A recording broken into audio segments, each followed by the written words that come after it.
G'day guys, the comic book noob here, and today we've got our weekly comic book haul for this week's comics, July 8th. So a few back issues this week as well, some stuff that came out this week, also picked up a few trades. Of course it's not a huge haul this week. I'll talk briefly during the video about the current situation of comics in Australia, namely DC. There's, it's the shipping issues and things like that that sort of come arisen out of this situation we're in at the moment. So yeah guys, stay tuned and we'll go through this week's haul and we'll talk some comics.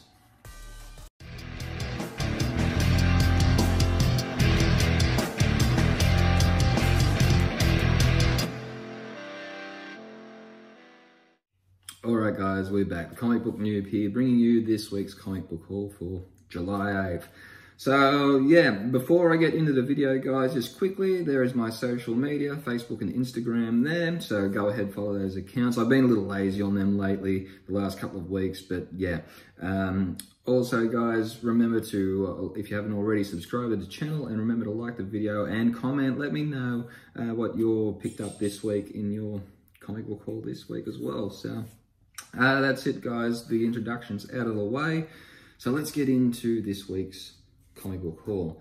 And the first book I picked up this week is Ghost Rider #7 by, who is this by? Eric Brisson and Aaron Kuder does the art. Really enjoy this Ghost Rider run at the moment. The art is, the art's awesome. I mean, if you don't know what's going on, you've got the Johnny Blaze Ghost Rider and the Dan Ketch Ghost Rider, which Johnny Blaze has currently taken away his powers, and Dan Ketch is the spirit of corruption. And Johnny Blaze is like the King of Hell version of Ghost Rider. But yeah, some really cool art going on in there. I had some time this morning, so I went through and read a couple of the issues. Really good book. If you're an old school 90s fan, Dan Ketch fan of Ghost Rider, there's a classic 90s Ghost Rider Dan Ketch villain that appears in the end of this issue. I think he has already made an appearance, but yeah, I mean, stuff's going to start to happen now, and it's yeah, I'm really keen to keep seeing what happens in this run of Ghost Rider. It's absolutely fantastic. Writing's awesome. Art is also awesome. Fantastic even. And another book I picked up at the LCS this week was Strange Academy #2 by Scotty Young and Humberto Ramos. Now this, yeah, the first issue I felt was just like an introductory sort of issue. But now, like, they're just starting to go to class and things now. They got like genies popping out of lamps, and some students are getting sent to hell for being late to class. The art's not bad, but what kind of like gets my eye sometimes is the legs on the characters. They're very stickly drawn and very lengthy. Like, that's Magic there, and her legs are absolutely huge. Huge. Or long, sorry, but yeah, and very stickly. But if you sort of read or have read it, you'll notice the characters' legs like down there, like they're sticks. So that throws me off a little bit. But yeah, I really enjoyed this issue. And you find out the teachers aren't telling the students the entirety of the truth of something. We don't really know what at the moment, but yeah, this has given me hope to keep collecting this, because if it was just a case of the students going to the classes and getting in trouble and sent to hell and all these magical realm, like these little things that are happening, I don't think it'd be enough to keep me getting this series. But we're finding out, yeah, that there's maybe something going on in the background, that something might be going on shortly, hopefully. It's like a Netflix series, and you watch the first episode and you're like, oh yeah, it's not bad, but I'll give it another chance. You watch the second episode and you go, oh, something's starting to happen now. So by by the next issue, issue 3, I'd hope that something's starting to go on a bit more eventful in the book. But yeah, I enjoyed it nevertheless. Anyway, we picked up the back issue. I picked up Bounty Hunters number 3. This was in my pull list when I went in the other week, but the pull list weren't done yet, so I just settled with not picking it up. So yeah, that is what it is at the moment. But yeah, really good artwork by Vianelli. Paolo Villanelli and Ethan Sachs, the writer there, the creative team there. But yeah, really good artwork. If for nothing else, like, the story is really good on this book, and the artwork is just awesome as well. Really, really good book. So yeah, have not read Bounty Hunters 3 yet, but real keen to jump back into start reading Bounty Hunters again. So Bounty Hunters number 3. If you watched my last weekly comics video, the online store where I get mainly my DC comics sent me the wrong issue of Mercy. They sent number 1 instead of number 2. So emailed them. They're like, yep, we'll sort that out. We'll ship that out, the right issue to you, on the next mail delivery. So I emailed them back. Said, that's awesome, thanks very much, but I will be ordering something in the next couple of days for next week's comics coming out. So if you want, just throw the issue into that.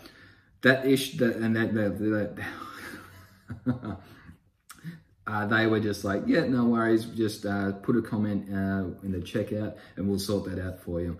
That order was all DC comics, and yeah, they ain't getting DC comics this week. Something's happened with the shipping. So as I understand, a lot of Australian comic retailers, mainly the big ones that are actually still getting DC with other distributors, I don't think they're getting their comics this week. But yeah, Mirko Androlfo, he does art, colouring, writing on this entire book. And it's, look, obviously I've only read issue 1. The art's really cool. I really like the art. So yeah, and I won't go too much into the book at the moment because I don't know what's going on in this issue. But I also picked up the Mercy 3, the B cover. I can't remember who did this one, but yeah, that B cover just looked so much better than the A cover. Like the tree plants with the eyes in the background there just looked really cool. So I opted to go to the B cover. But yeah, like I said, I mean, the art's really not going to change too much. But yeah, it involves this lady and this older guy here that's travelled into this town. That's arrived to it. They've killed this person with some like flowery, growthy stuff that like it's absorbing through their body. But yeah, as I said, that's all I know because I've only read issue 1. But yeah, issue 1 and 2 to catch up on there, so that is awesome. So now we'll jump into the trades. But before I do go into the trades, I'll just quickly talk about the current comic situation in Australia for those who care. If not, I'll put a little timestamp there and you can skip through and just see what I got in the trades.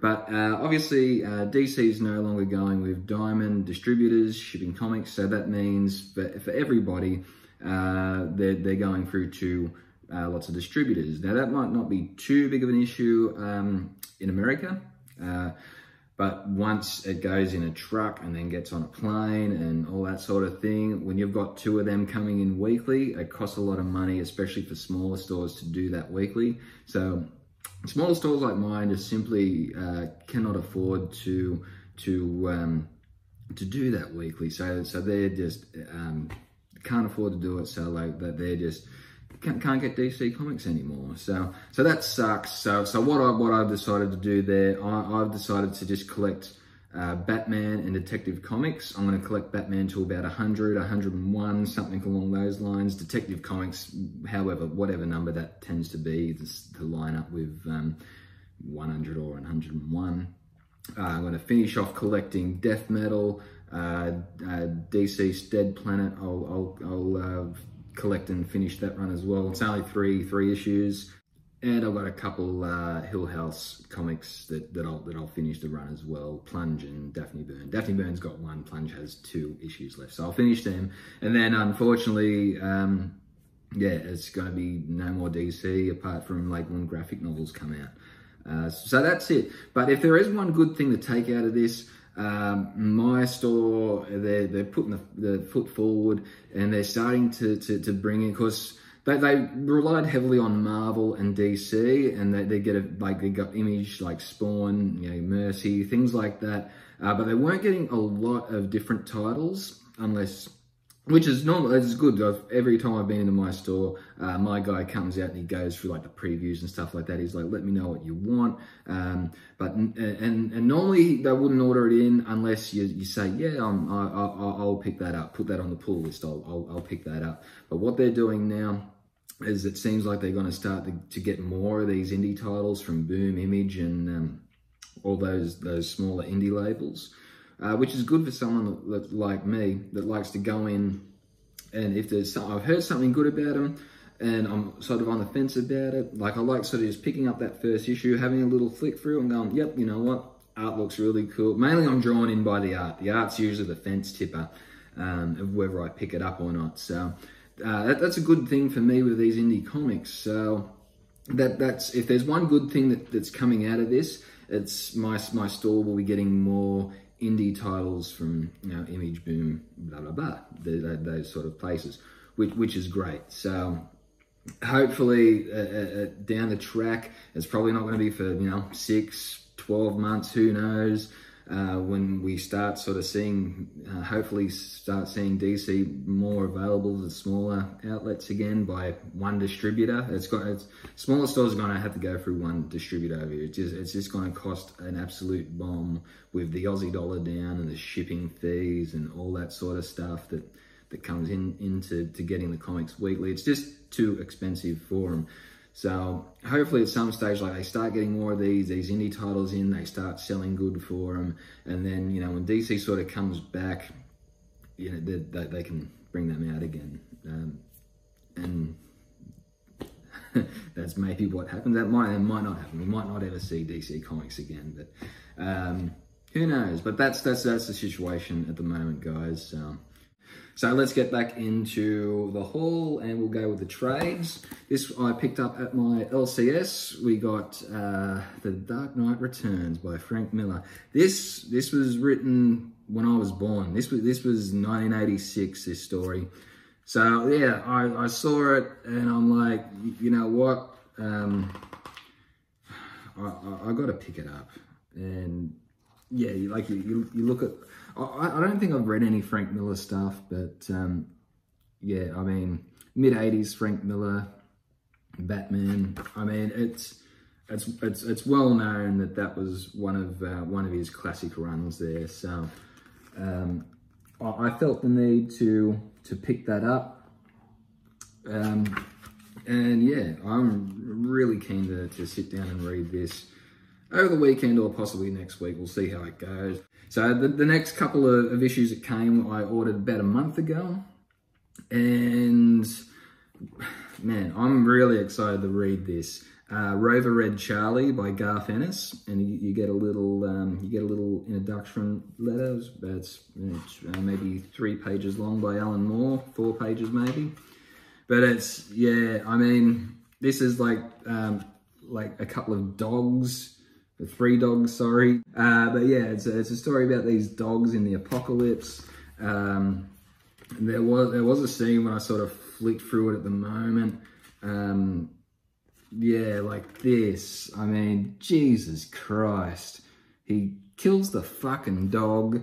I mean, yeah. That...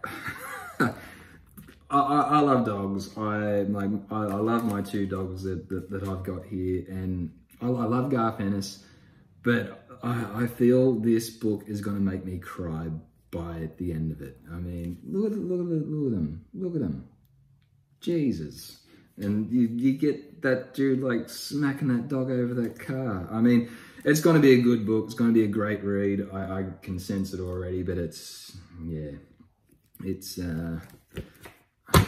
Oh, Garth Ennis, you better not make me cry reading this at the end. Anyway, the last book I picked up was Six Gun Gorilla. This was recommended by a channel I watch, the hardcover comic.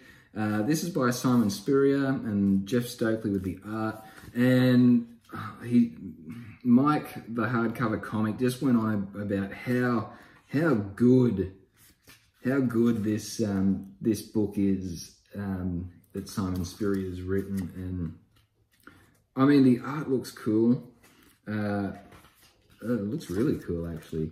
So I don't really know what's going on, but these two books came from the same place. I really wanted Rover Red Charlie, and Six Gun Gorilla was there as well. And like, man, and it's a really thick book too. Like, you look at the size comparison there. I think it's thicker than The Dark Knight. So it is. So yeah, a lot of pages to read there. So that's good. But yeah, really keen to read Six Gun Gorilla by Simon Spurrier there. So yeah, being a small week, I don't think I did too bad. Got a couple good trades there. Keep saying couple. I'm sorry, a few good trades there. And yeah, we got just a couple new issues, and we got our back issues there. So that's it for this week's comic book haul, guys. I'll have a video out for my top 10 picks of next week's comics coming out, which seems to be a big week for Marvel. So can't wait for that. So I'll have that out around Sunday. So yeah, that's it, guys. Enjoy the rest of your weekend. Let me know what you're picking up this week or next week, or what you're excited for to pick up. So that's it for me, guys. Remember to like and subscribe to the channel if you're not already, and I'll see you next video, guys. Thanks for watching. Have a good weekend.